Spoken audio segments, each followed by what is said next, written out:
Hey, babe. Can I talk to you about that incident where I fed my client?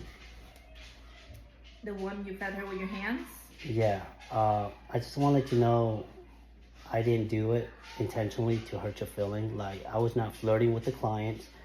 I was just being nice. Like, you know how I am. Like, I just like to treat people right. And I didn't realize that, getting my hand so close to her mouth was going to hurt your feelings and make you upset like that.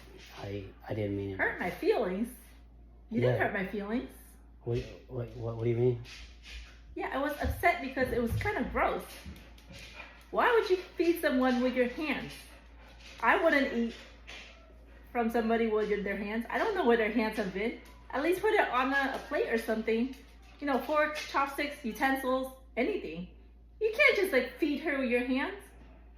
You mean like you were not mad at me? The fact that, because I thought you were mad because, you thought I was flirting with the clients by feeding the clients and all that. I don't care you feed the clients. I don't care you flirt with a client. They'll probably tip you more for that.